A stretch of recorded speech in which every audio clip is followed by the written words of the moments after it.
All right. Oh, I hear music in the background. I got to turn that volume off. All right, everybody.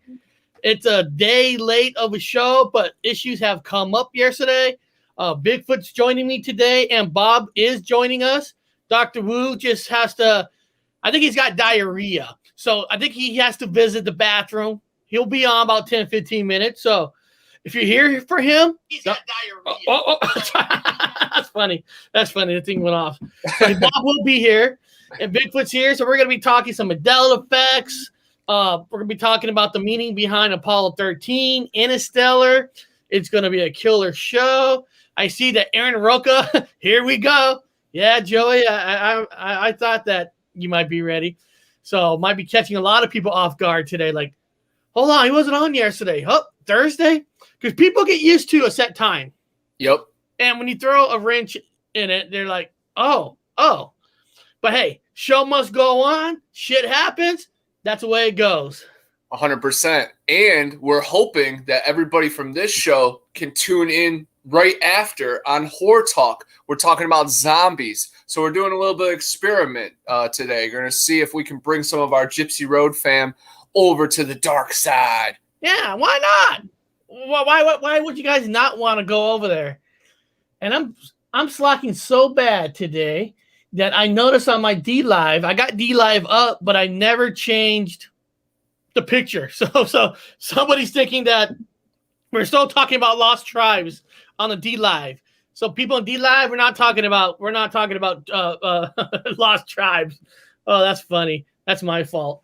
But it looks like we got Happy Feet gal. She's on my D Live right now. Welcome. I apologize for not changing the title. That's me. I got to set back my office. Took a while. Right. So, until Bob comes on, let me do this. Let's see here. Let's kind of I want to explain to people, if there is new people, what is the Mandela effect? I mean, just in case there is no new people, and it's hard to get a true definition because, Google is basing it off other people, and I'm going to read a couple what Google is saying, and then I want to kind of give you guys my opinion, what it really is. Okay, now according to Google, this is according to Google, the Mandela effect is a phenomenon in which a person or a group of people have false or distorted memories. Some believe that the Mandela effect is proof of alternate realities, while others blame it on the fallibility of human memory. Now, when you guys look up Mandela effects, first of all, it's never gonna, if you're looking for like a proof of a definition, you're never going to get it, because everything you're going to get on the internet is going to be about being false or not. And I'm not here to tell you it's false, but that's just what the definition is going to give you. Here's another one. What is the most famous Mandela effect? In 2010, this shared false memory phenomenon was dubbed the Mandela effect by self-described paranormal consultant Fiona Broom, in reference to her false memory of the death of South African anti-apartheid leader Nelson Mandela in prison in the 1980s. He actually died in 2013 after serving as president. Okay, now Fiona Broom, if anybody knows the real story of Fiona Broom, she was writing a book. Her and her editor needed a hook, so they actually used Nelson Mandela for a hook. It's like on this, it's kind of weird. I know you guys are like, what? Are you going against it? No. I believe in the theory of Mandela effect, the theory of changes. But I don't believe in the name of it, because the name is based on a fake story to sell books. I mean, that's a fact. That's not me trying to make something up, but I mean, that's what it is. So about a year ago, in 2016, until Bob comes on, about 2016, when Bob came to me, Bigfoot, maybe, this is kind of cool for you because, you weren't here. You didn't watch the channel when we kind of first joined forces and did the channel together. So this is kind of cool. You get to learn something. About 2016-17, when Bob came to me about Mandela effect, he asked me, do I know what the Mandela effect is? I said, what the fuck is that? Because Bob and I our family was going to a vegan wedding. And after the wedding, Bob was looking at lights in the air. He's like, God, don't you remember when the green light was on top? Right? And he's like, what the fuck are you talking about? And Bob was telling me everything about it, about the effect, about changes, that what he remembers and all that. So it was kind of cool because I know there's been weird changes. We all experience it. We all experience paranormal. All of us, Hey, Bob, I'm just giving a fast story real quick. Yeah, my bad. You guys continue with your bad selves. I'll get caught up here. So 2016, 2017. So Bob was explaining about the Mandela effects and all the changes he has seen. So going back then, we actually did a couple shows. I actually did a show interviewing Bob about the Mandela effect. We actually had a couple shows. We did 2 shows. Those channels got taken down. Don't need to rehash on how my channel got taken down. Bob didn't, but it did. I'm going to try to find those videos, and when I go to New York, I was going to try to replay them. So Bob has a lot of knowledge, because when I was looking into the Mandela effect after Bob explaining it in 2016, 2017, it was a very cool community. There were some cool people like digging into it, discussing it. I know some of them are not doing shows anymore, like Digital Intel's not doing shows no more. Mandela Affected sometimes does a show, sometimes he doesn't anymore. So there's a lot of people that I remember in 2016 and 17 with Bob are not actually there today doing shows that much. So in 2019, real quick, guys, when Bob came down from the UK, Bob got a strike on his channel, couldn't do live. So Bob and I did live shows. And we started doing live shows, and we started discussing Mandela effects. Bob and I had a lot of guests on the channel. We had guests, good ones, bad ones, doesn't matter. We had a lot of different people. We've been discussing Mandela effects for a long time. And Bob, I'm going to tell you what, after a year, after doing everything, hold on. What's this comment say? Sherelle, me, the names after Nelson Mandela, but the ancient summers me. I love that. Thanks. Paul's in the chat. Now, after a year, the actual definition, it's a memory if you have over 1 million people, and I'm going to shit on all that because I don't think that's what it is. I don't believe in that. I believe, Bob, that Mandela effect is more personal than if 1 million people believe in something, because I've come to ground to understand that every memory is personal to the individual person. So it doesn't matter if 1 million people believe in the same thing. I mean, who cares? That's the commercial side. You're right, Bob. That's the commercial side. That's the commercial side where your books. People trying to say, book, man. I like your book. I said, fuck all books except for his books. It's actually educational, really good stuff. There you go. Put up your books. Yeah. Eerie Swamps, Road Trip to Eden, Big Brother, Bigfoot, and Monsters and Mysteries Around the Corner. I dive into the Mandela effect, heaven, angels and demons, and all the stuff we've ever learned and forgotten. So that's what it's about. See, what I like is when we talk about a Bigfoot and Bob, we talk about personal kind of stuff, and that's what's more real. We don't agree, not agree, but go with the popular pop culture, what they're trying to do. Yeah. When you start watching some of these shows where they call it The Awakening, and when you actually sit there and you start listening to these people talk about The Awakening, you sit there, you think to yourself, what a crock of shit. And the reason I say that, the reason I say that is because Bigfoot, how old are you? 28. Okay, you're 28. So sometimes on these awakening shows, there'll be a 28-year-old person.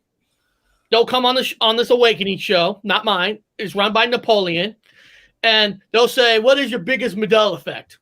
Right?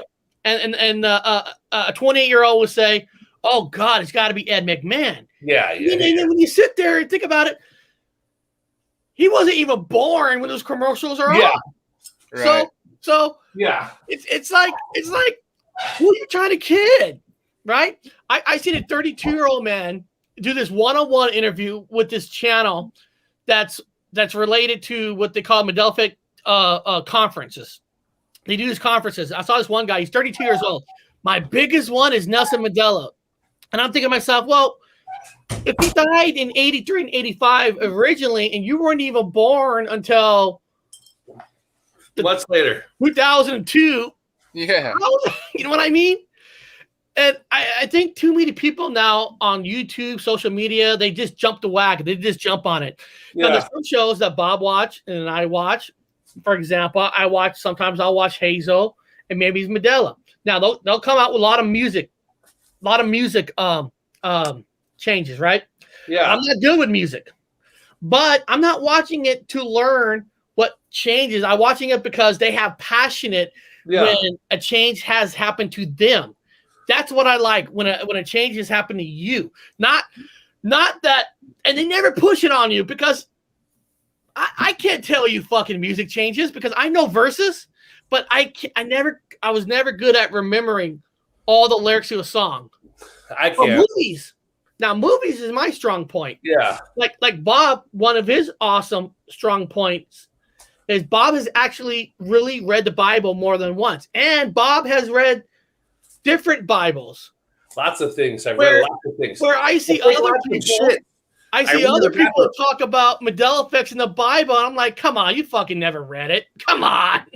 Yeah. No, they didn't read it. Mm-mm.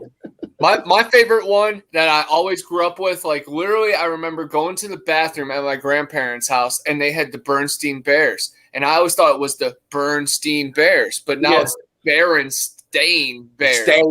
And, I can understand burn and Baron. I just pronounced that wrong, but it was Steen. And now they're trying to change it to Stain. And then it goes back to who's pulling the strings to everything. They're trying to rewrite the agenda. Yeah.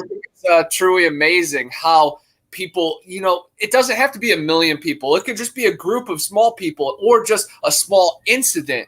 We've had strange occurrences where we thought someone died and it was actually an article talking about some other angle. But in that small reality, it felt real, and I know it goes deeper than that, but it doesn't have to be 1 million people. It could be an instant, it's just energy. That's it. Yeah. Bob and I talked about my tabs changing. That's not, nobody's going to know that. Just me and Bob. I know that because I know you. And I know that, let's just face it, without putting Eric down, he's fucking square. He's square. I'm going to read this. Burn Stain from reading it in the bathroom. Stain. That's crazy. It's all written out. My biggest book rack was in my bathroom back home when I had a house. I had a book rack in there with all the I used to get called Mental Floss. It was called Mental Floss magazine. It was mind stuff. It was everything. It was trivia. It was nothing but fucking trivia. Well, did you know about this? So it was all the alternative trivia because I also went back and I read about big fan of debunking. And so I had all the books on Skeptic. I was, about magazines. I had Skeptic magazine. I had stacks of Skeptic, and I'm going through tons of I'm sitting in the bathroom reading Skeptic magazine. Debunking shit, because I didn't want to go crazy. Yeah, no, that's the best time. Before cell phones, you could get some real information before getting zapped. I remember another one of my magazines in my grandparents' bathroom was Princess Diane. It was like on the cover of like Life magazine or Time magazine. And you guys already know what I'm getting at with that. There's something deeper to her death. And I think that was left there as a sign for me. So Berenstain Bears, Princess Diana, and then hunting magazines probably warning me of Bigfoot. It's synced for you. As an individual, people need to understand it's synced for you as an individual. That's why they say, well, why do you talk to Tony? Tony don't have no Mandela effect. Tony's a sync for me. He's supposed to be there. He's a person that other people that I know are syncs. Everybody I know that brings in a certain flavor to the table of conversation and information, it's all there. for example, I had a big thing about Moses having horns now, and then Moses, and also all important people in antiquity, especially in the Bible and other books, they have horns now. Horns are relevant. Okay, so I'm seeing coinage. I was in archaeology, and there's coins with famous Caesars with horns now. They have to have the horns on their head. But here's the weird part. Number one, Eric and our mom left when we were kids, so we had to live in a work camp, a Latino work camp, where everybody went out and worked the fields. We got a cheap place to stay because my dad had no money at that point. She took everything that mom did. And so the name of the place was called Horns Manor. Yep. Okay, Horns Manor. So we were raised in Horns Manor. And also we hunted deer. We looked for horns. But anyway, and when I was in college, I was in advanced. I had to write a paper, multiple page paper. That's the whole quarter was writing a paper, research paper, a dissertation and it was on Jamaican rituals with horns using actual antlers. I mean, nothing crazy, guys. Just using horns in the ritual. It's an anthropology class. You pick one little minute thing within a ritual and you write about it. Why are they using horns? Horns. So when it comes to horns, it's already in my head. It's already stock. But raised horns. So then when I saw the new horns on all the antiquity, anything in antiquity, I was like, what the fuck? Horns. Of course, this virility, all the stuff I wrote in the paper, I already have the answers for because I wrote it. And then, so it synced into my life. Eric has the same sync. You have the same sync. People out there, we have the same syncs. Your life has horns. Yeah. This is an actual skull recovered from the Susquehanna Valley. And I've actually investigated the Susquehanna seal over in New York and Pennsylvania. And there have been skulls with horns, man. So you're right on the right track. And yes, I think Moses had horns, and Daniel Radcliffe in a movie had horns. It's some crazy stuff. And now there's TV shows. There's one called the Sweet Tooth. Yes. And the main protagonist has horns.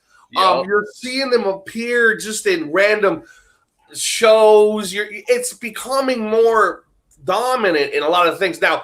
It's Satan. Come on, slow it down. It goes back to paganism way back there. Horn. This is that giant bone that newspaper was written about.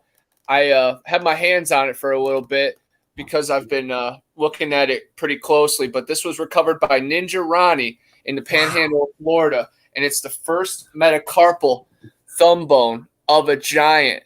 Look at that. Oh wow.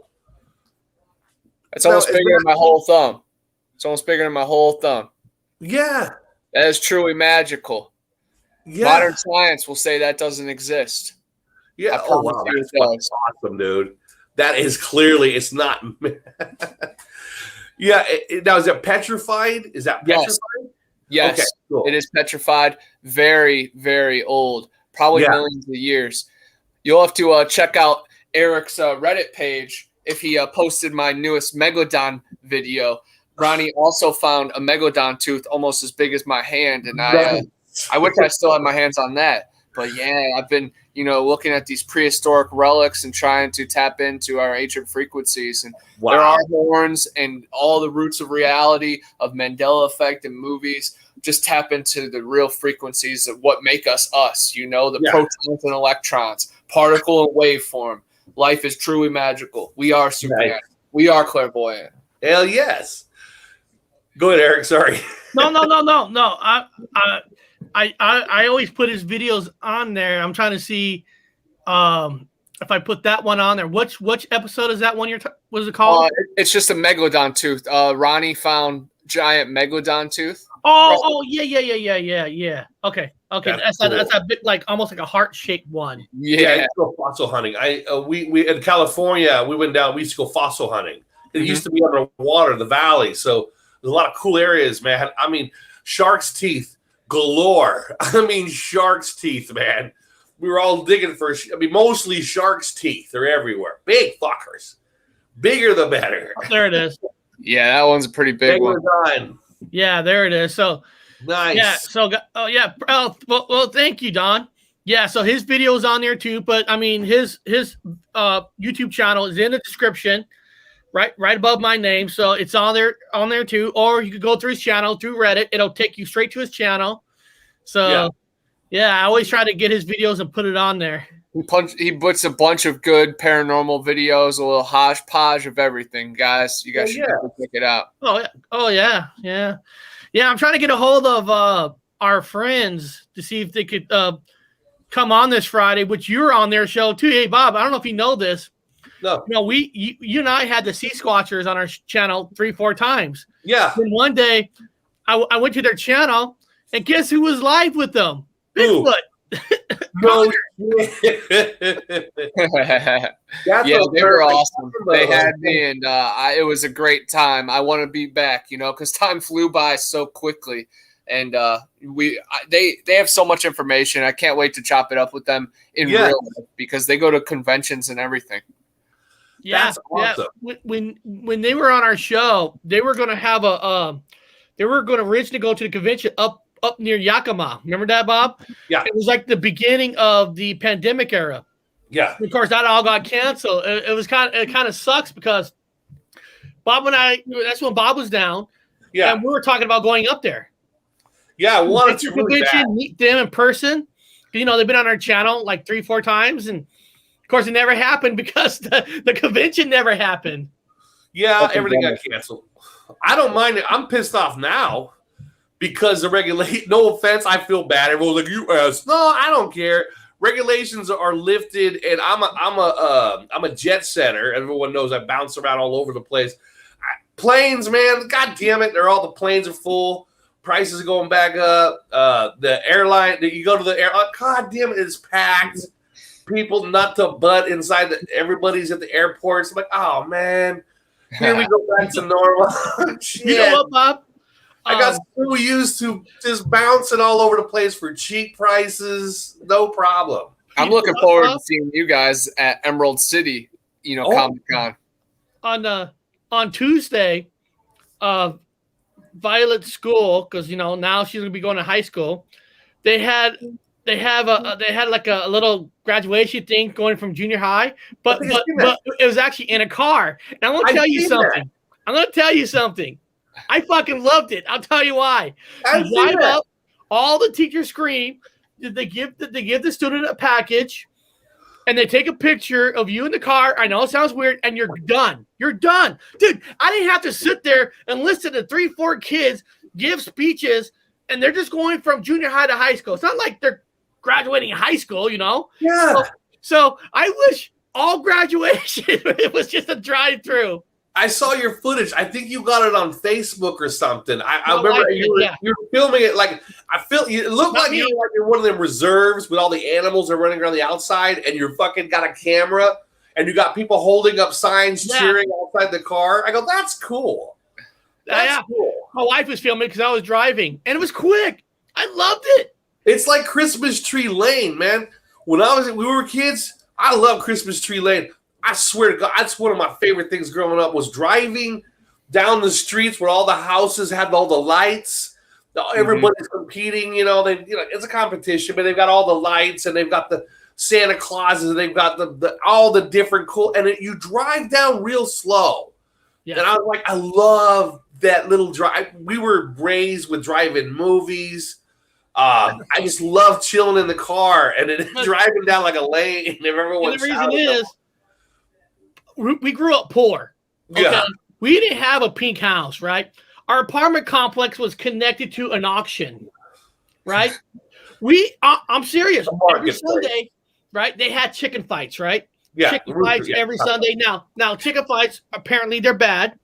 But when you're growing up and you see chicken fights every Sunday, you think it's normal. I didn't think nothing of it, right? And so when we get to go in a car cruising, the movies and drive-in was our Disneyland because we never got to go like regular families. Yeah. Well, every family is going to Disneyland. We're going to mountains hunting or the movies. Yeah. Well, this is a disclaimer out there, guys. I know it's bullshit. People, cockfights, they actually have practice gloves. I know it sounds stupid. No, they don't. Yeah, they do. They've got practice gloves on the talons that covers the talons on the roosters. And you literally, one will back down, not get cut up, not get hurt. Again, I'm sorry. Antifa or I don't know, whatever's going to come.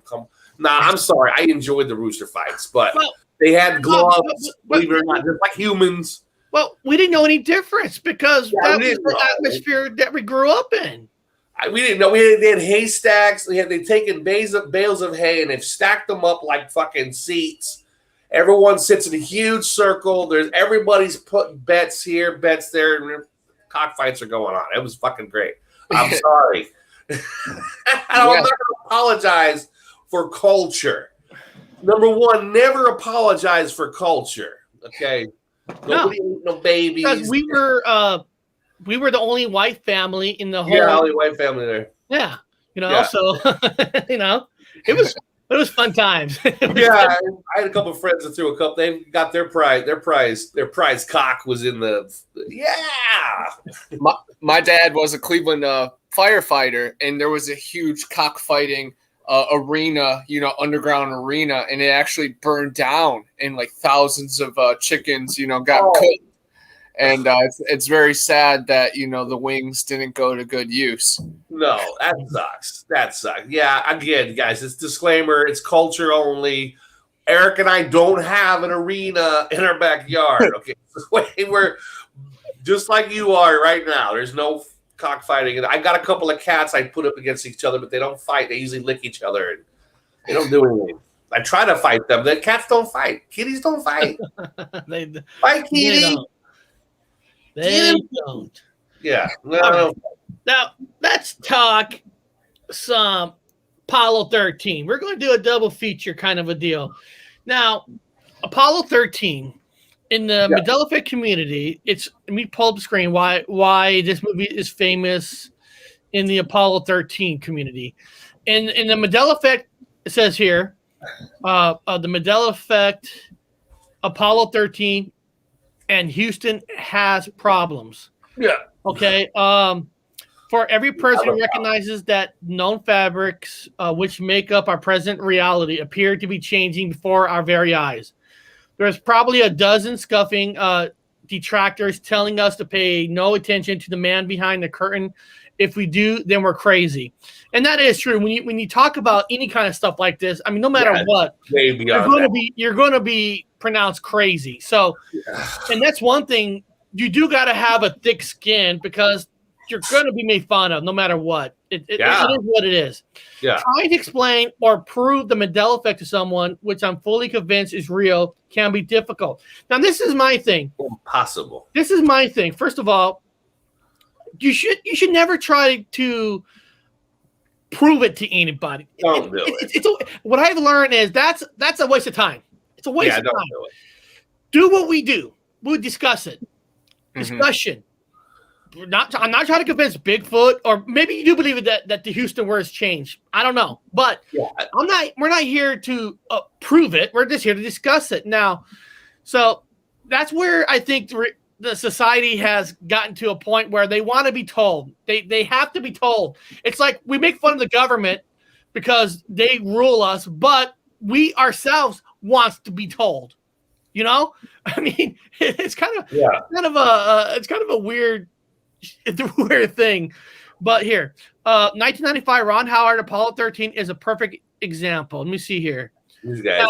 Now, he now says, Houston, we've had a problem. Okay, Bob, let me ask you. Yeah. What was the original phrase that you remember what was told in the movie? Number one, let me make this clear. I worked at the Museum of Flight. That is the Museum Aerospace Museum. Okay, for a long time. We had a movie theater, and this movie played. I've seen this movie a lot, to the point where I would just go in there and sneak in there to have a fucking drink and a lunch, just to chill out, just to hide. It's my lunchtime. They're playing the movie Apollo 11 again. So I'm going to sit in Houston. We have a problem. And we have a problem over and over again. I go in there for lunch. It's Houston. I can sit here and under my breath, Houston, we have a problem. Okay, I know it. There's no. I don't need anybody to convince me otherwise. But then it says, now it's like, Houston, we had a problem. Now, I'm not going to go through I can debunk and say, yeah, well, maybe they changed it or maybe they changed it, or maybe, I don't care. I know Houston, we have a problem with the original fucking film that we had in there at the time I watched it. Well, let's look at the two words. Yeah. Houston, we have a problem. Houston, we've had a problem. Yeah, it's in the movie. Present. Apparently in the movie, and apparently, I'm not here to tell you if you believe in space or not. Yeah. That's another story. But if you're in the middle of a problem, common sense tells you, like, if I'm calling somebody, we're having a problem right now. Yeah. Now, when you say we've had a problem, that means the problem's fixed. The problem's not there now. Yeah. So it is weird that if that was the original line in the movie, maybe it was. I'm not here to say it's not. We've had a problem. Yeah. You would think that dialogue. I mean, first of all, who wrote that dialogue in the first place? I mean, why would you say we've had a problem when you're in the middle of a major problem that according to the movie, according to in real life, that this ship may never come back to Earth. So why would you say we've had a problem? And that's what I'm trying to get to. Like, what would be the reason to say that? Well, now it's I watched the movie again for this one. But I almost didn't want to do it. I've seen it so many times. I wanted to watch it again, and now it's like they have an idea to correct it. So they've got it under control. In other words, their egos inside. The difference was, we're dependent on you. Okay, we're dependent on you. Houston, we have a problem. So Houston, now they're dependent on Houston. That's the way it goes. But Tom Hanks, presently, changed or not from the theatrical, whatever, we don't care. I'm not here to debunk. They say Houston, we had a problem. In other words, their egos were in check. They knew what they were doing. They knew how to correct it, or they're on the track of correcting it. A lot more positive. Number one, the glass was half full. It's half full. Houston, we have a problem. Number two, the newer version, Houston, we had a problem. The glass is now full. Well, the first one is glass is half empty. There you go.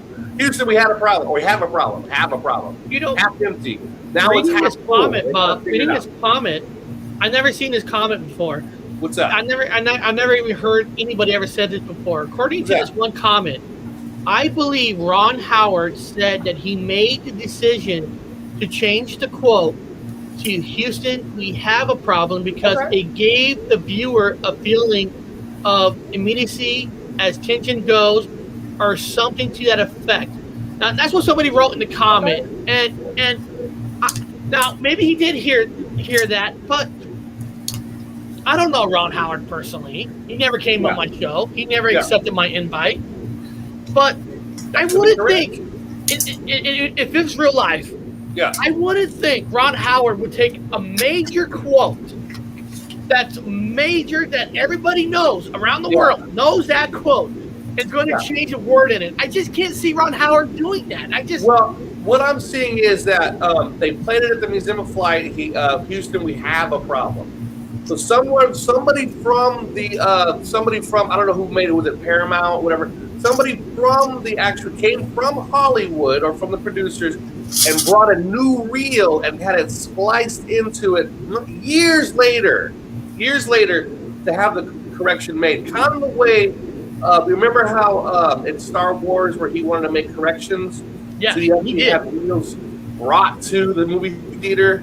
So I'm assuming he must have had a reel brought to the Museum of Flight to have it corrected during the 2000s. That's a good theory. The only thing that will hold it has to be that way to debunk it. The only theory that's a good theory. The only thing that'll hold back that theory is the difference between George Lucas and Ron Howard. George Lucas owned all his movies. Yeah. So he can make any change he wants, and nobody can tell him not to. Ron Howard does not own his movies. Well, maybe he was inspired by what he did, George Lucas, and so he had a real correction made, and he brought it to all of the museums, including your VHSs or whatever, at your house, knocked on your door and says, I have a new correction. Give me your videotape. We swapped your videotape. What we always do, Bob, we always look at the IMDb and look for like certain names to see like any connections, that kind of stuff. So we know Apollo 13 here. I'm trying to see what company was behind this. Me personally, I think it's bigger than Ron Howard. You know, this is one of the biggest space movies ever released. So that means all eyes are on it. All the space, missions going right now, they all refer to Apollo 13. So it is massive mind control. So they're just messing with our minds, really playing the games. Okay. Just like Imagine Entertainment, Universal Pictures. Okay, so it's Universal Pictures is the one who disputed, and it was Imagine. The company's called Imagine Entertainment. So they're the ones who behind it. Universal Pictures, the one with the logo, so that's who it is. Now, Apollo 13, of course, we know it's directed by Ron Howard. Yeah. Now, we know that Ron Howard does have connections with George Lucas, like you're saying, Bob. I mean, he's from, he picked up the idea of bringing the real.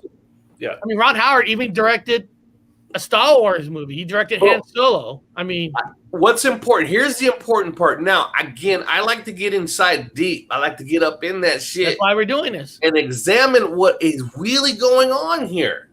Now, the major theme is that people seem to ignore is that the one of the members, one of the astronauts on this mission was not the original that was supposed to fly, right? Yeah, that's the Kevin Bacon was not. He was the backup where Gary Sinise, the actor Gary, he's in the movie. Yeah. He's on Forrest Gump, which is a major Mandela effect movie, where they thought he had the common cold or the flu, so he didn't get to fly. It was Kevin Bacon.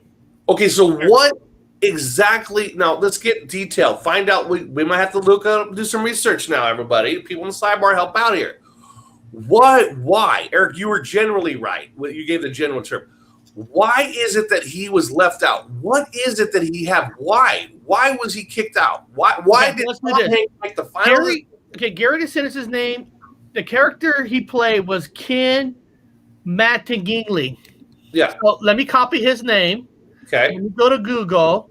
What did he have that kept him off the mission? It's very interesting too. Kevin Bacon and Tom Hanks, two of the strangest names in conspiracies and Illuminati. Right. Wow. Okay. Perfect. Here we go. I got the answer. What it says he's supposed to have.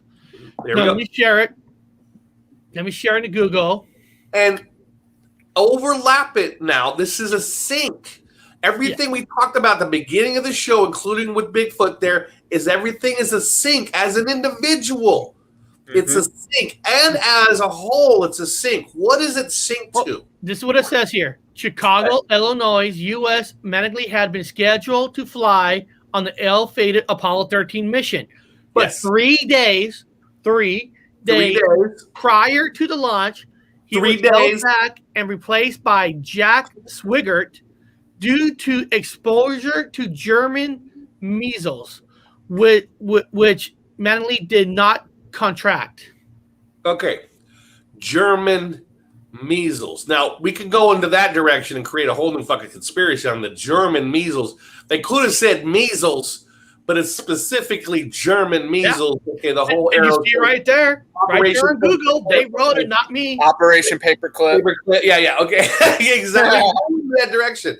I know I could leave it alone right there. 3 days and give it to fucking Bigfoot about Operation Paperclip and the German measles. We could spend the entire show, but we can't do that. What's important is he is carrying a virus. So he had a virus. The reason why he could not come onto the ship is because he had an active virus. Understand that he can contaminate everybody in there, even though we've had our shots. We've had our shots. Well, regardless, he has an active virus. It's not dead. There are no shots. Great catch. Yeah. The German measles. This is why we do the show. Yeah. So he had the measles. He had an active virus. So he stayed behind, and they replaced him with the other astronaut. He's a backup astronaut. Jack Swigert. Yeah. And so now you've got two senior experienced astronauts and one astronaut who's never been in space. Now they are looking at this in person as someone that has to step up to the plate. It has to be prepared for any emergency, and they don't trust him. They don't. The whole movie, they're like even looking at each other like, oh, here we go. Oh, here we go. And he has to pull through. I mean, he's doing everything that they were trained for as a backup for emergencies. Other than the actual mission, which is easy, he's doing all emergency procedures. Well, everything you've trained for that you don't ever think is going to happen. He's doing that. Well, you could say it's like we're all sitting at a table, and they make you get up to change another seat. You feel uncomfortable. You don't feel the same because you're in that seat. Now, you're trained for months with two buddies, and then a third person comes in. Now you feel like that the connections ain't there. You feel like the connection's been lost, even though, like you said, Bob, that guy's been trained for that reason. Yeah. Okay, hold on. I got a clip here. I'm going to take a look at here. I'm going to show you guys. I got to play it to 13 seconds here. I've got something that just got put into my hand. Hey, Bob, the guy who replaced him, I'm just letting you know. I'm looking at him at Wikipedia just to see if there's anything about why this guy might have replaced him. Like, there's a clue. It says here that John Leonard Swag Jr., the one who replaced, played by Kevin Bacon, was an American NASA astronaut. He was a test pilot, mechanical engineer, aerospace engineer, and he actually, Bob, he became a politician. Yeah. He became a politician in April 1970 as commandant module pilot of Apollo 13. He became one of 24 astronauts who flew to the moon. He flew to the moon. It says he became one of 24 who flew to the moon. He must have. Huh. It was played by. Interesting. Bob, this is interesting here. Yeah. Before joining NASA in 1966, Swigert was a civilian, Air National Guard, blah, blah, blah. Yeah. After leaving NASA, he ran for Senate, but lost in the primary election against Bill Armstrong. Later, he ran for Congress, but while running, was diagnosed with cancer. Oh, he won. Really? Listen, he won the election for Colorado's new 6th district in 1982, but died before he was sworn in. Wow. So the same guy who replaced, he's the one who replaced, and he dies of cancer in real life. Is that what you're saying? Yeah. He finally won. He finally won, and right before he sworn in, he died of cancer.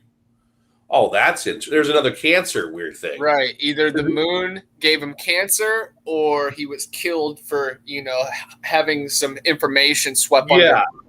Very interesting. Yeah. It's like Bill Pullman, too. I think that was a big thing. They might have sacrificed Bill Pullman for some of these space missions. Well, it's like Bob Marley, in my memory, which is incorrect, did not die of cancer on his toe. It ran through his entire body. He was shot. He was shot to death by fucking cartel, but he died of cancer. And then we go back to all these other unusual, I call these unusual death events, cancer. David Bowie, full body weird cancer. All these weird cancers that keep overdoses, plane crashes. Here's another cancer one again. So I don't know. That's weird for me. Really weird. Eric, let's look at this real fast. I got this. Okay, so here's the movie. Put it on a big screen. Okay, Houston, we've had a problem. I'm going to hit play on it, I guess. It was plagued by bad omens and bad luck from the very beginning. Well, yeah, I got cancer.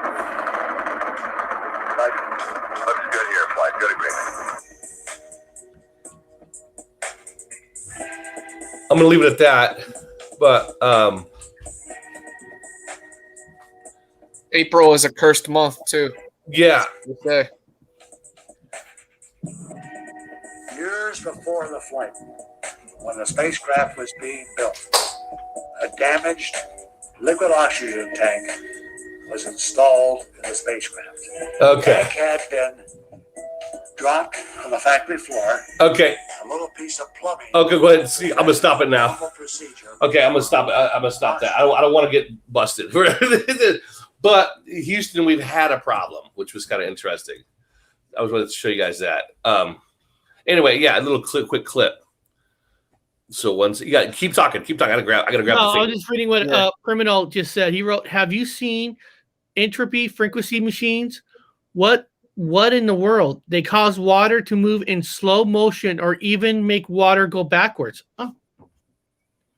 Yeah, it's very cool how sounds and just waves can, lift things. That's how I believe the pyramids were built, just from sound. So you just see vibration. Water can be, manipulated. It's so wild. And we as humans, we got to remember we are electricity. We're not just our shells in our body. And when we're loving and bright, oh man, we're as big as the room. But when we're scared, we're small and blue. So, be loud, be bright, and you will be able to have special powers. Be happy, because that's where your magic comes from. The more love you got, more magic powers you got. Eric, now I'm going to press play again. It actually stops at 13. Now, that phrase actually comes in at 13, which is ironic. But let me press play. It's only 13 seconds. I'm going to do it again. Sure. This is all for the show here, so here we go.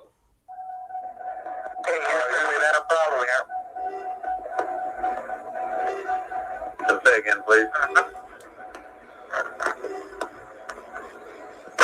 Houston, we've had a problem.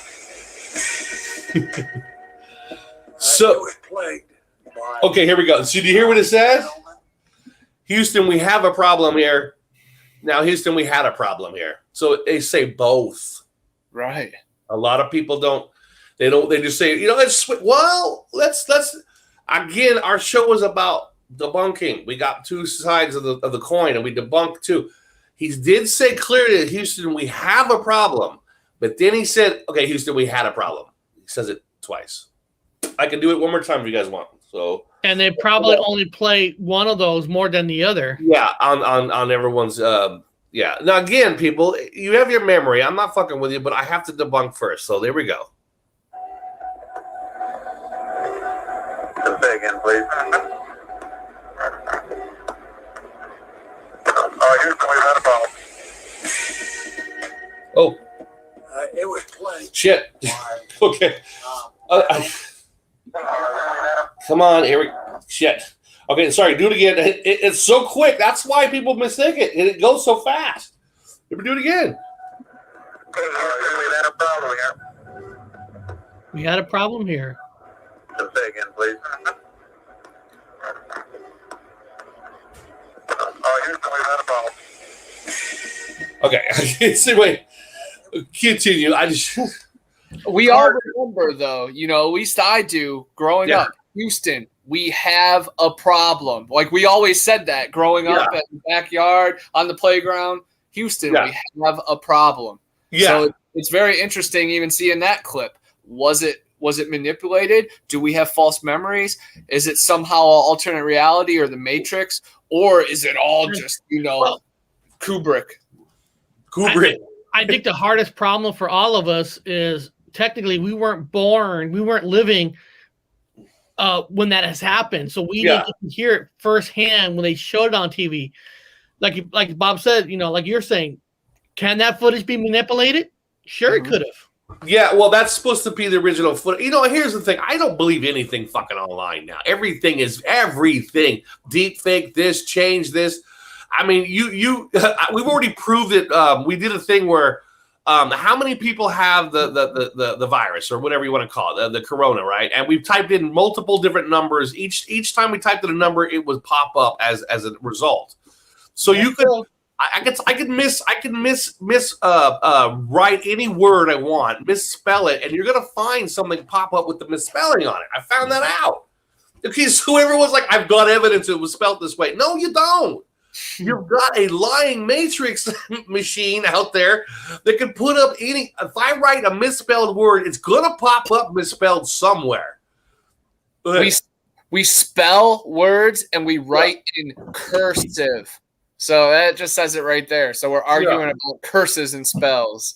Come on, guys. We got to break out of that system. You know, me personally, I think all of that is Hollywood movies. You know, it's all just to sway our minds. Yeah. And when we get into Interstellar, I think Christopher Nolan is the new Kubrick. So anything that, you know, Christopher Nolan has filmed might be used in these next coming years of space exploration. So it's very cool seeing movies come to life. Yeah, I love it. I love astronaut movies. I wanted to be an astronaut. Yeah, fantastic. I'm a time traveler. It's the same thing in the Navy. Navy sent me through time and space a long time ago. They just sent my DNA. So here I am. Go ahead, Eric. What happened?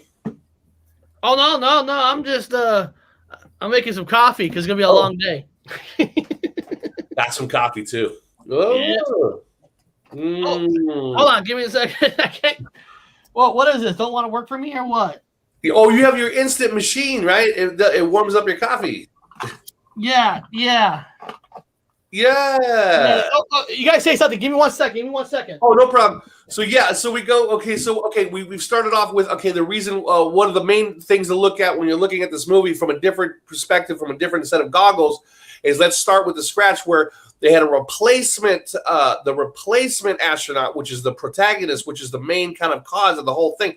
Get Tom Hanks out of your head. He's the distraction. The fact that they had a virus, and it's a German virus. And we can go into that kind of conspiracy. Everything in this place gives you a fun little ball to play with, like a cat. And right. Conspiracies can fucking fall off the trees in this place. It's everywhere. Think if the virus ended up like taking out the moon somehow, then it could always be taken back and traced back to the Germans. You know, say that astronaut somehow left residue of the virus on the rocket on ship. The moon. He left the German. It somehow gets propelled. The moon loses its moonlight. They can at least blame it on the Germans when, you know, it throws off the moon's tides and the ocean tidal waves come and it ends the world just because of all that. Yeah. I can see it. The German rash. Correct, dude. So the German virus is what caused anyway.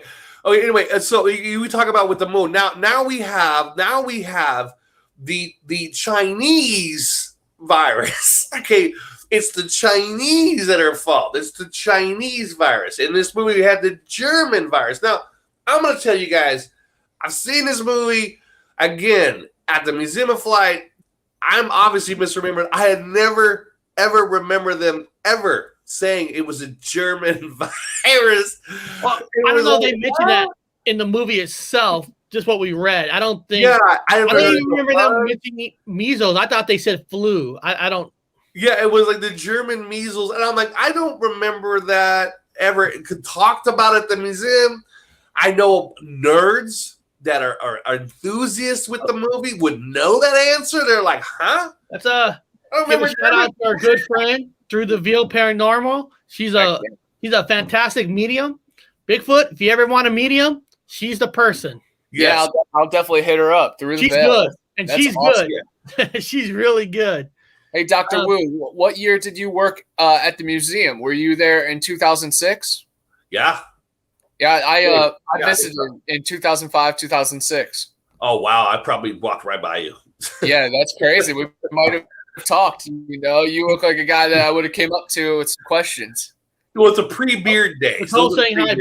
Probably just saw a regular face walk by with sunglasses and a ball cap and an outfit on, moving fucking planes and shit. I'm way behind the scenes over there. But yeah. So here we go with the German, and then we have this virus. So it kind of, I'm not trying to create a conspiracy theory, but like you said it yourself, you could go that direction. You could play with this. That's why it's like, give it to Bigfoot. What do you think? You're like, they could have brought the German virus to the moon. I guess we got our first question. Does Bigfoot smoke pot? Val, just want to let you know that, Val, I do, just in case I didn't told you before, I always put your videos also on my Reddit page. There you go, Val. You're always on my Reddit page, too. So, Bigfoot, you got to answer that main question. Do you smoke pot?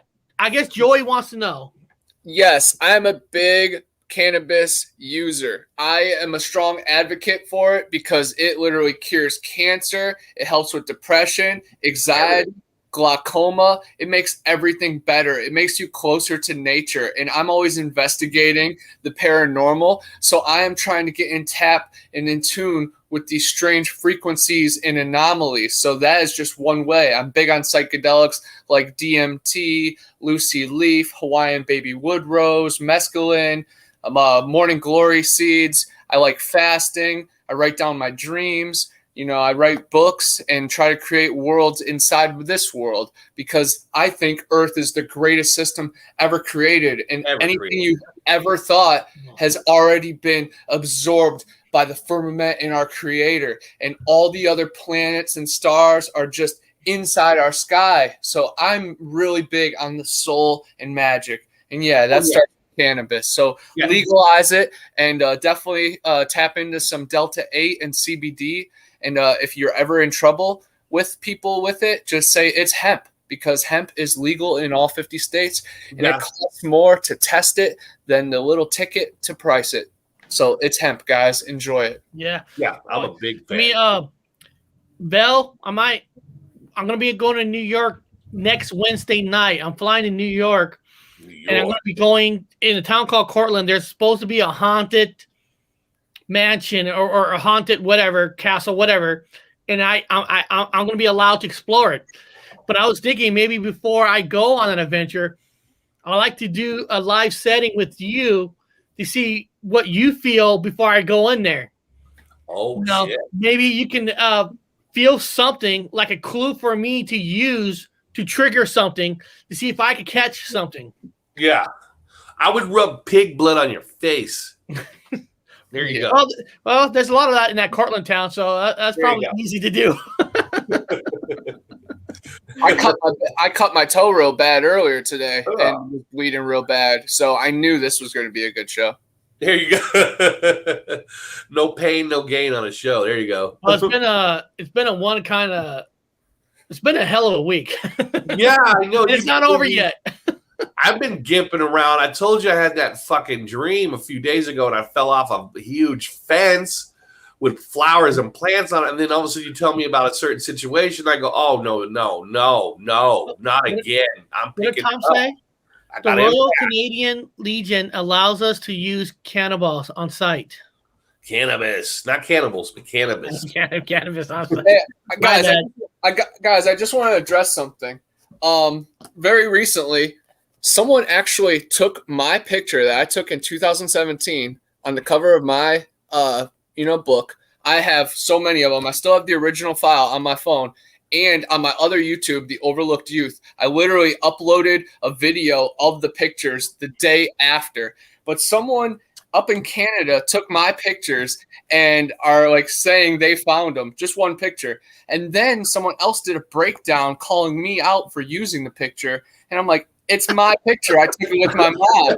And I always claimed it was a feral person, not like Harry and Henderson, more like a swamp person, kind of like the bridge to our creator. And you guys have heard me before. Yeah. Big brother, Bigfoot.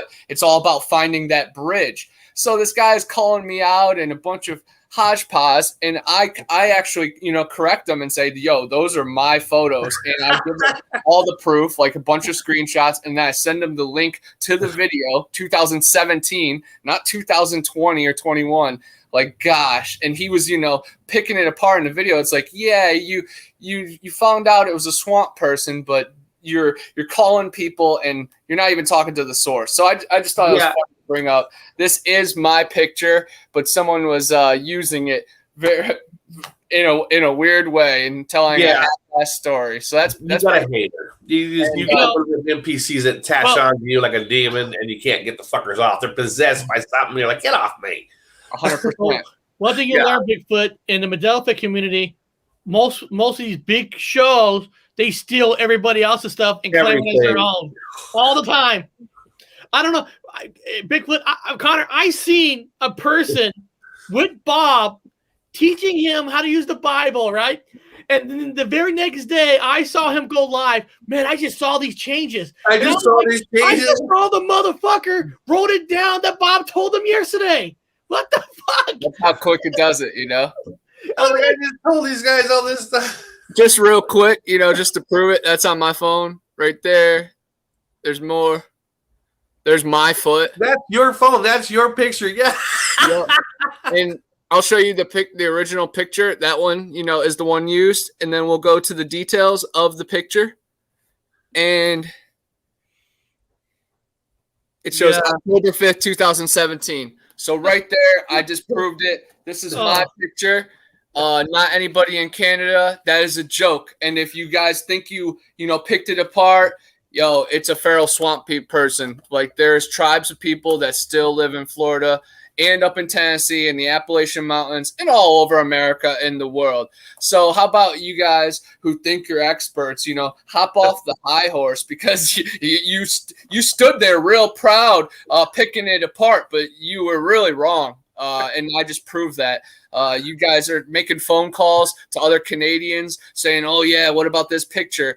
That was all in 2020 and 2021. I took this picture in 2017 with my mom. Yeah, people know about that, guys. If you know, you know. And if you don't, shut your mouth, because you sound so freaking stupid.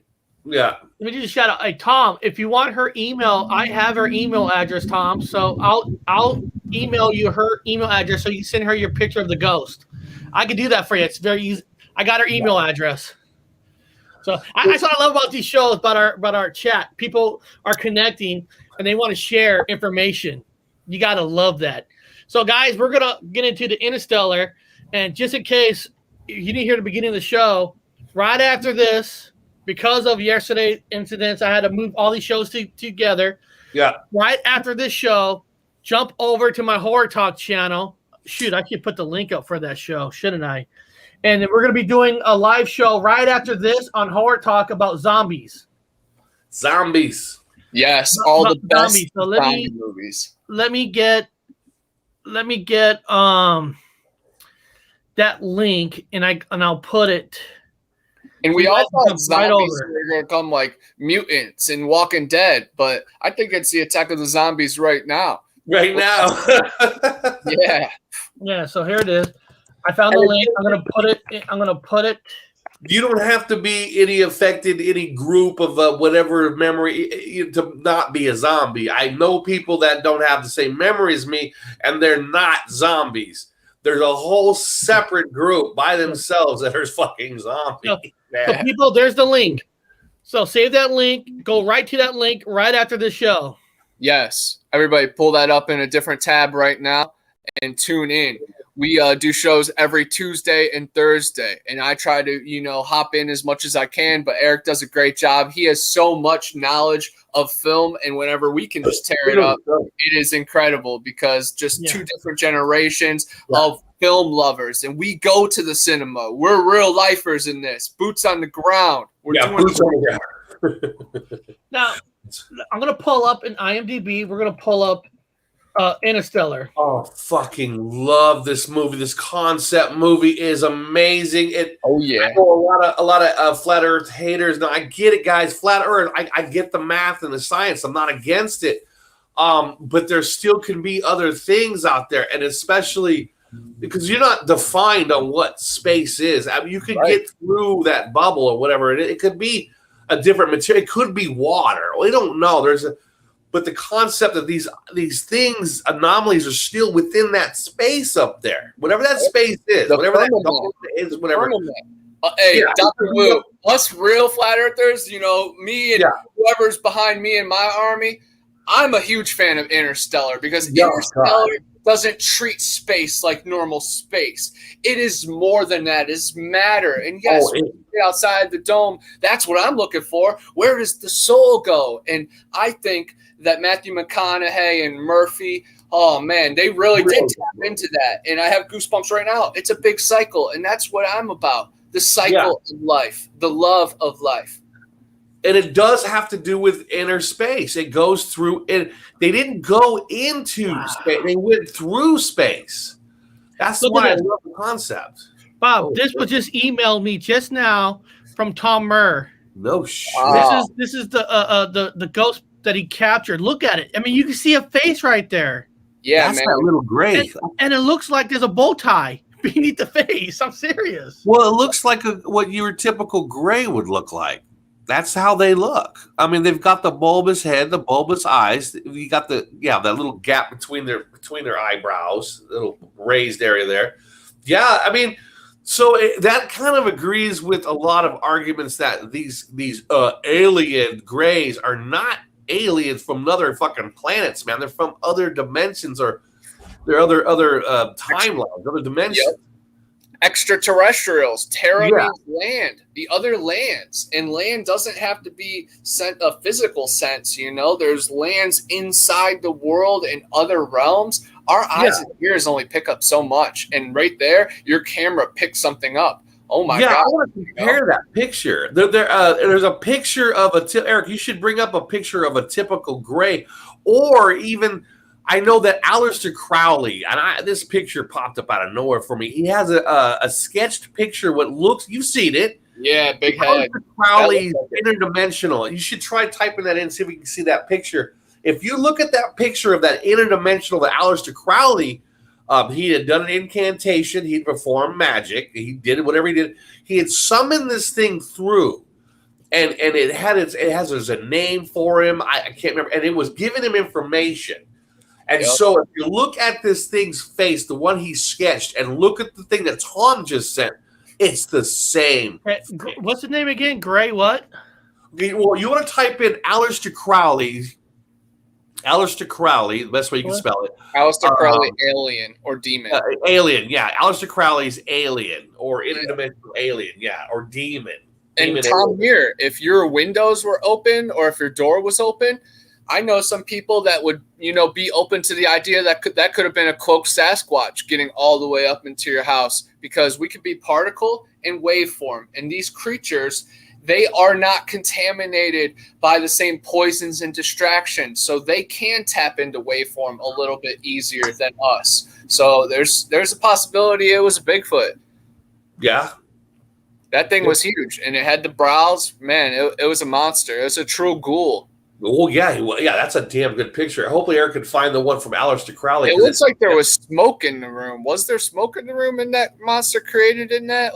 Or was that just straight, a normal room? That picture was truly powerful. Okay, there he is. There we go. That's the character. So pick one of the one. Okay, not him, but is that shithead? But there you go. So there he is. Now take a good look at this guy. Now, this is a hand sketch from some guy that was obviously on a little bit of hallucinogen, but pretty damn good drawing, we're going to call it. That same brow, those same eye sockets, all that stuff. And then if you go back to Tom's picture, it's the same fucking face. Now, he had summoned this thing, and then sketched it. What was he called? This guy? Yeah, that's Aleister Crowley. So he was a practitioner of magic. He's just the most famous one. I mean, he's he's Paris a dark artist. Yeah, he's the Paris Hilton of magicians out of England. I mean, I wouldn't give the guy that much credit. People give him too much credit, but so he drew that picture of that being that he had summoned, and he drew it. But take a picture of Tom Murr, or look at Tom Murr's picture. Okay, let me pull it back up. Now, if Crowley was not lying, and Tom Murr is not lying, and I'm sure they don't know each other. This is what, yeah. Oh, yeah, there you go. Yeah, this is what I drew of the Pascagoula Prowler type of alien that I've had in my dreams. Lake Erie Monster, while we're looking it up. There's his picture. Yeah, there's back that picture. See, it's the same fucking face. Yup. And it could be a Bigfoot too. You guys see how it has like a Bigfoot head and face as well. Yeah, it does. That's very scary, man. You can see the nostrils. Yeah, you can see the nostrils, see the eyes, you see that ridge between the eyes. It's the same thing that Crowley did. And it looks like a nose right there. Yeah, it's the same picture that Crowley drew. So if Tom Murr sat down and sketched that he would draw pretty much the same kind of picture. Look at that. Now, these things to me are like the jinn, or they call it in Christianity the demons. Not good things. I mean, they're just playful machines. Some people call them soulless organic robots that come through. They kind of work the fabric of time. I kind of like they remind me of the Time Bandits. They're like time bandits. Running they're through, time bandits. just stirring crap up and just tapping in and then just dipping out, going back to the 80s, and then back to the 20s. Moving things in directions. Like, they're the ones that move the pawn pieces in this big-ass chess game. They go in there, they work for whatever, they work for the higher-ups, they have the ranking system, and they move the pawn to the left. They move the pawn to the right. It all connects. They get in that car to piss that lady off that cuts you off to keep you from getting to that business appointment on time. Yep. Because you're not supposed to get to that business appointment on time because you're supposed to deviate, stop, get pissed off, grab a cup of coffee, look at that window and see that book and go, I'm going to buy that book as you're pissed off and you're sitting there at the coffee shop because you missed your meeting and you've already called because some bitch-ass lady cut in front of you. Guys, it's a scenario. No, women, no offense. Whatever happens, and he's reading the book now, and then that book gives him an idea. Then from the book, it goes down the chess game. So these things are the ones manipulating people. They're the ones doing it, in my opinion. The monkeys. That was me. Yeah. I hit the wrong. Are the original 12 monkeys going after the Holy Grail with Monty Python, battling against the Zero Theorem. It all connects when you just look at even Terry Gilliam's movies, man. The Imaginarium, Dr. Parnassus, that was Heath Ledger's last film. Yeah, so here we're back to good old Interstellar, and it goes to a time hole. This is what a porthole. This is what Wikipedia kind of says about it. It's 2014 epic science fiction, co-written, directed, produced by Christopher Nolan, Matthew McConaughey, Anna Hathaway. Even Matt Damon's in there, which he's kind of a prick in the movie. Prick in this one. They did a good job of hiding him in it, though. Like, no one knew he was in it until he was shown. No one knew. It was a good job. I don't blame him in a way. What brilliant about this movie is, if you look at the basics of it, the first basics is we, again, humans on this planet, we destroyed our own planet, and now we have to look elsewhere. But what was cool is while they're showing the planet is fucked up, but they're showing their little paranormal, right? You see something in a room with a lot of dust, with books moving, noises, and during the movie, you don't know what that is yet. Mm-hmm. Well, he moves through time and space. He's literally in that other place. Yeah, he's sending messages. Well, Bob, we haven't got to that point yet. I know. You prick. Or have we? I think the book has already fallen. No, it is because the future kind of something's happening, telling him that he needs to go to this place. He needs to pick something out. It was like a calling. Like he needs to be the one to go to space.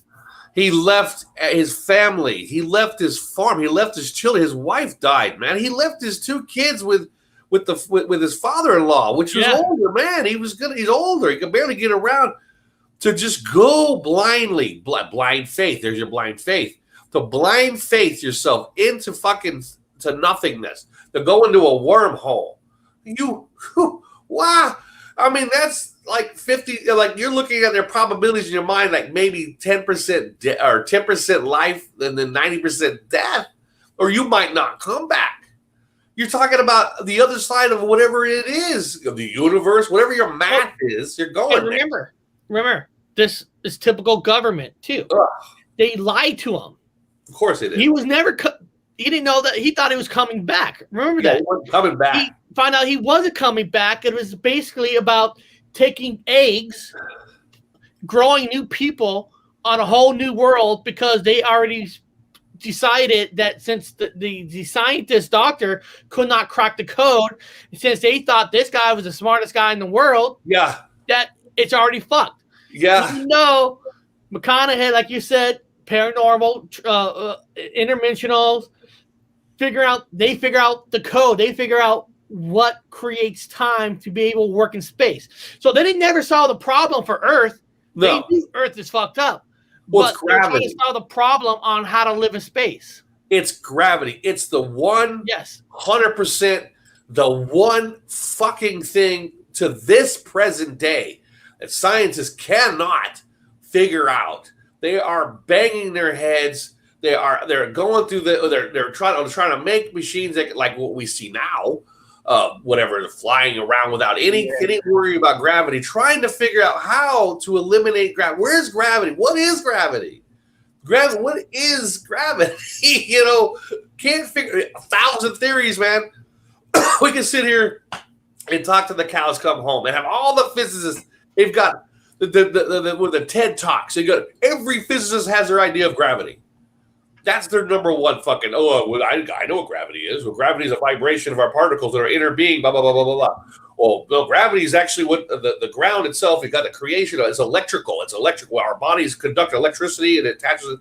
1,000 fucking ideas. Buoyancy, electromagnetic activity, density. Yeah, we've heard it all, but what makes our soul? There are forces inside this realm that can't be calculated, that can't be explained. So, yeah, all these scientists do need to just step aside because they're equal just to this normal man because no one has the answers. Yeah. Until you are that waveform yourself.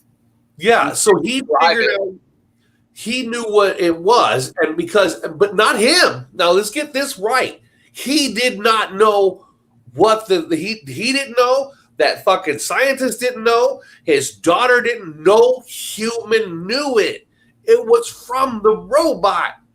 The robot that who also went through the wormhole. The robot calculated everything at the speed of the robot did it. Yep. The robot downloaded the information to Matthew McConaughey, who had the physical ability to communicate spiritually with his daughter. So he's transferring information from an AI to himself to his daughter, where they had figured out what gravity was in the equation, and they were able to make this larger planetary system levitate off of the planet and maintain its own atmosphere in space. And it's ironic, people don't realize that they did it on the rings of Saturn. The rings of Saturn. They moved it all the way out to the rings of Saturn. It's kind of protected in a way. It's kind of a weird concept of Saturn's rings. Saturn's rings, because Saturn's rings, people don't realize it. In the current narrative, Saturn makes planets. It's a planet maker. It makes planets. That's what the narrative is. If you look at Saturn, it has its rings. It's a fine, minute amount of dust and particles and different types of materials, all the different elements that you have in your periodic table, and it forms them together into balls. It makes planets. So Saturn is a planet maker. And so why would they not? It's kind of cool that they would put a new living civilization there on Saturn. And Saturn, using the rings, I'm thinking in my mind, they're using the rings to make it into a planet. They're turning their artificial construct, and because it's going around and it's in the process, it can form itself into a planet, which you would have. That would go back to the inside Earthers. So not the flat Earthers, but the inside the Earth Earthers are going, hey, yep, that's how we were formed.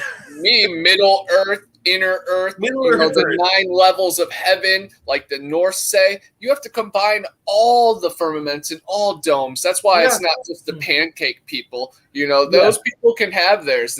I'll munch those people real quick. My hotcakes and sausage gone in an instant.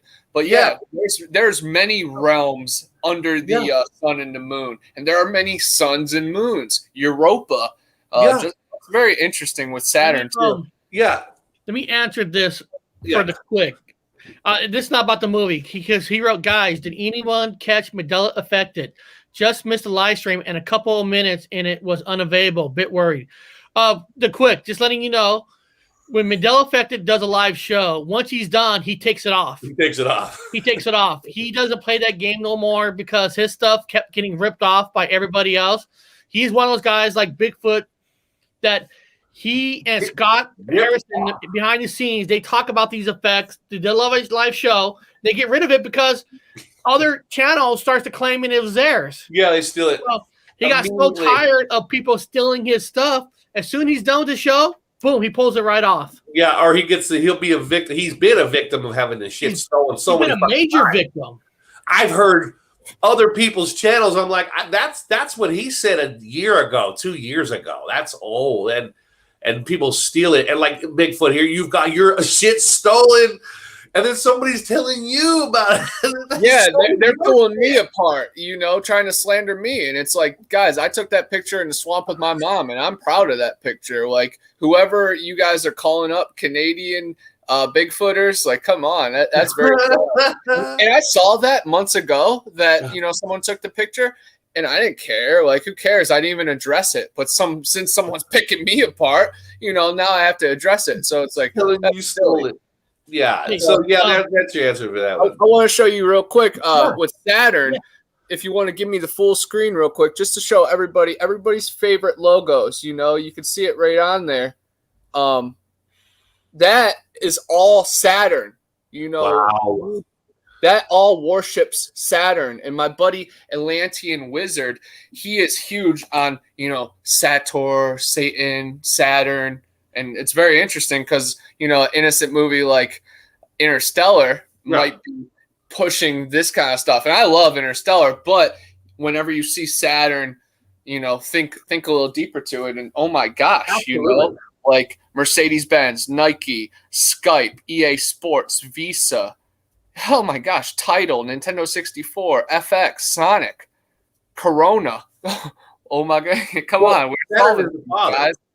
AAA, Kmart, VH1, Chrysler, Kia. Yeah, well, remember, Saturn is the father or the mother. It's the creator. It literally, visually, outside of debunking, I've seen it. You go to a telescope, you go to the super ones. I've been at the museum. You could see Saturn. Now call it whatever you want. It's a fake this. It's a whatever. I don't know. All I know is I do see the fucking rings. And there was a time just recently you were available to see the rings. And yes, it is producing something in them rings.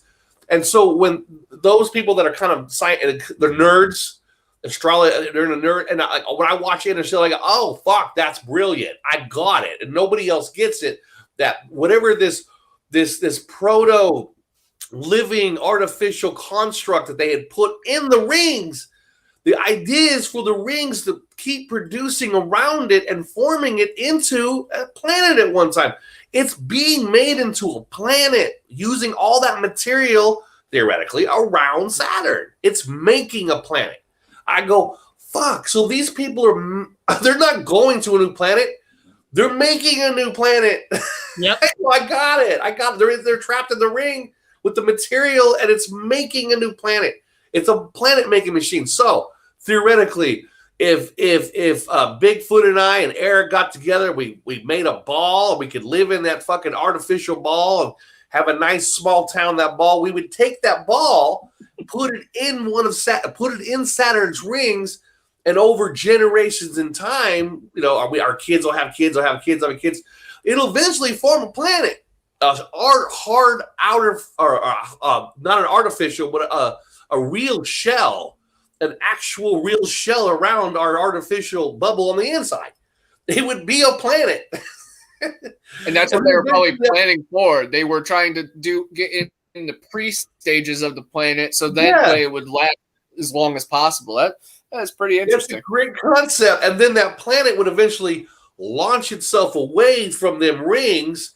And maybe we can, at that point, be able to artificially move it closer to the sun, if this is the narrative you're going for in a comic. In a comic book, everybody, move it closer to the sun, and then have ourselves a moon that goes around it to protect the outside from any destructive forces that are coming around to destroy our egg, keep our egg from being cracked. We can live happily on the inside. Yeah. Now, Bob, does the movie Interstellar has any technically pop culture Mandela effects in it that I'm not aware of any.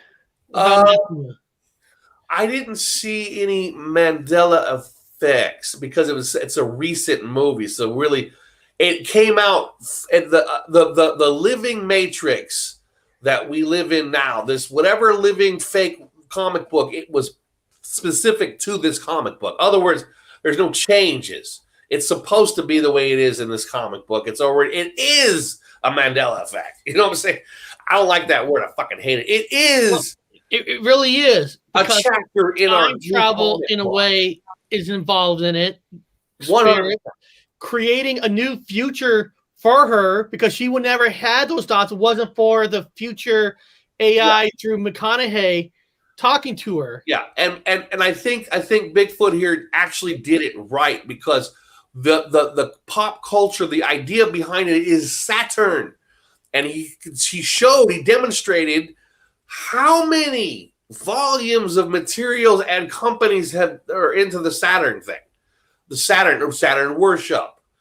We just recently had that combination of Saturn. You guys remember? What date was that? Talk amongst yourselves for a second. I got to think here. I got to look it up. But we had the two planets that had just got together. I'm trying to think of that date. You know, if you notice lately, there's been an increase of movies actually using time travel, using that kind of stuff. Of course, you have the Avengers, but the latest TV show on Disney Plus is Loki. Now, there's only been 2 episodes, but Loki TV show is about the timeline. He's actually when he took the blue, I forgot what they call it, the one of the stones, Tesseract or something. Yeah. Okay, when he took it, he gets arrested by the timeline cops, basically. Yeah. Because he's changing because it was illegal for him to do that. It's kind of interesting because in the show, he's like, well, if I'm getting arrested, well, how come the Avengers aren't getting arrested when they were using time travel to fix the 50% people gone? And the time travel cops, Owen Wilson was like, well, that was supposed to happen. So that time travel was meant to happen, but you picking up the blue was not supposed to happen. And what's interesting about the show is that the enemy of the show who's killing these people is himself. Yeah. It's another Loki that's in there, and then you're using this Loki to basically capture another part of himself. So it's interesting how TV movies like Interstellar came out first. Of course, I mean, you have Back to the Future, but I'm talking about like Interstellar, like really the thought process really going into it. Right. It's increasing more and more on television. Is that a sign? Is it telling us something? It definitely is.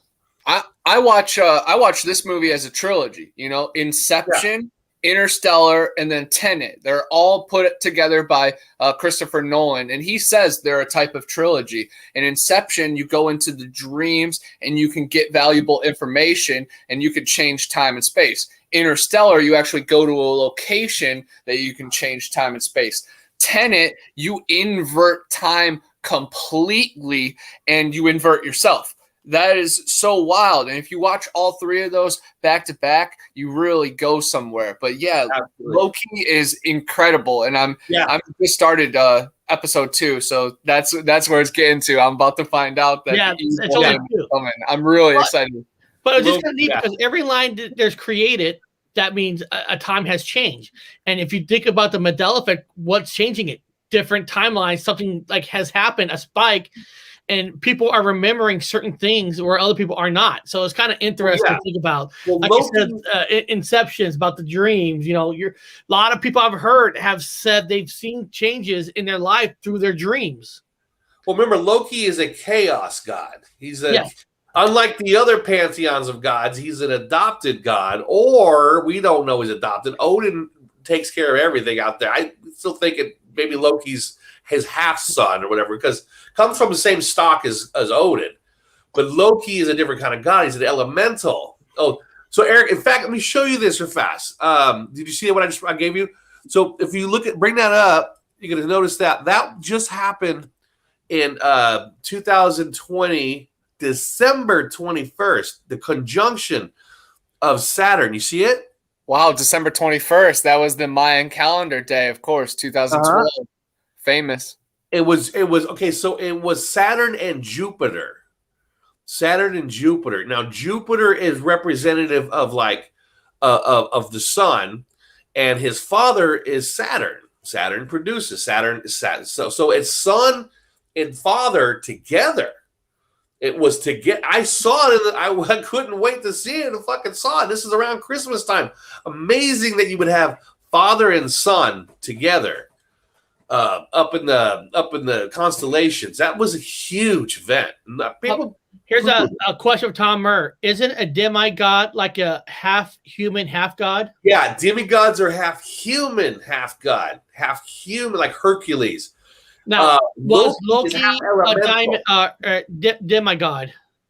Yeah, that's a demigod. Yeah, that's human. That's a human. That's half monkey, half. But was God. Loki a demigod? He's asking, is no? Loki... He's not a demigod. No, Loki is an elemental. Now, the word God is a loose thing. We don't.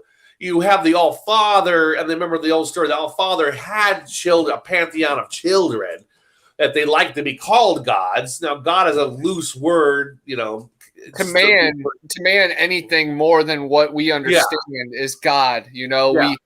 We throw around that term a little too loosely, but those Nephilim and Watcher creatures and these outsiders, they soak it up a little too much too. That's why I think with Avenger, pedestal is dangerous because we're looking up to them, but oh man, they're not us. You got grandfather, grandmother, grandfather, and then you have father, and then you have son. You got to go up the the God. Well, move up to great grandfather. That's the God. But so Loki is half elemental. He's elemental, which means he's chaos. He's the rabbit. And like you talk about in Native American cultures, he's the rabbit. He's the coyote. He's the well, I hate to say it, and this Christians relax with this one. He's Satan of Satan, the judge. He's the not in a bad way. He's the outside. He's the rebel God. He's the outside elemental. He can't settle down. He creates. In fact, it's necessary to have that. A little bit of chaos. God don't want to pop my neck. Yeah, so Loki is relevant in all cultures. Well, in fact, your Yeshua or Jesus or Yah or whatever you want to call the guy would be the Loki. He's the one who walked in and fucking was a rebel. He kicked shit in. He wasn't with the status quo. He's like, this is bullshit. Kick shit in. He was the Loki. Everyone want to understand what I'm trying to say about the rebel role as a god, demigod, or elemental god. Yeah, so Loki. In fact, Loki would be okay. So his dad would be Saturn, and then Loki would be Jupiter. But of course, everybody's like, "Oh, I like Thor." Thor's got his own thing going on too. Which son do you like? I like Loki, the Viking. He impersonates and becomes Loki in times, but he's a boat builder. And back in those times, when you only lived on your island, and he took you to a new land, he did open you up to new worlds, and that's a god in some way. So as a man, you can become God in some way. So you got to walk your walk. Or like Jesus said, you could be. When he says you could be like God, doesn't mean you're going to be floating on a fucking up in the atmospheres making slaves and all kinds of. No. You could be like him as an adventurous, as in you could be out there like they say it more like Odin comes in human form, wears the hat, and just travels and has his adventure. All the gods that have the adventure as human, you could be like that. That's what we're talking about. Like not like you could be like God, but you could, like you said. Like Loki, you could be. That's what God. You could be like God to go out and challenge yourself and do them things, move life along, exchange materials, exchange thoughts, exchange things. Be the new king, whatever Be like that. If God was king and God is king, be like a king. Attempt it. Go out and find yourself. Adventure. Now, everybody in the chat, we are gonna end the show a little earlier today because I got to get some coffee ready for the next one at 1 o'clock. But tomorrow it's normal time. We're going to be back at 1 p.m. normal, unless another disaster is going to happen for me. But beyond that, and tomorrow we're not just talking about Bigfoot. We're talking about how corporations and since companies and cities and all that are building out, they're actually taking land. They're taking more land, and it's causing issues with animals. It's causing issues with Bigfoot. I found an article about the Northwest, since they're building so wide out, is actually causing an effect on Bigfoot. And I am going to be trying to send an email to the Sea Squatchers to see if they could come on tomorrow, but I can't guarantee that. I'm working on that. This is from the Honey Island Swamp. This is a strange carcass I took a picture of. This is a tree peaker that was keeping an eye on us. You can see the eyeball right in the middle. Yeah. And then this is my favorite picture. This is the Florida skunk ape right on the Chipola River. That looks like the same face that ghost that Tom sent us. What is it? And I highly recommend going to the Honey Island Swamp if you ever visit New Orleans. If you're a big fan of movies, the series Hatchet or the saga Hatchet, there's 4 movies with Victor Crowley were filmed over there. And the House of Voodoo, of course, is taking place there. It's truly a magical and a dark place, but be safe after dark. Yep. And Tom Murray, thank you for those kind words. Great show. I appreciate that. That's awesome. And if exactly at 1 o'clock, guys, if you want to jump over to Horror talk some zombies and stuff, this is the page, and we're gonna talk some zombies, okay? Zombies, and how we're actually living in a world of zombies without zombies. We are living in a world of zombies without zombies. Or I'll be there. I'll be like chilling and eating. So beyond that, guys, we're going to end a little early so I can get some stuff ready. And I want to thank everybody. And then hopefully you guys will show up tomorrow at normal time. Beyond that, have a great day, everybody.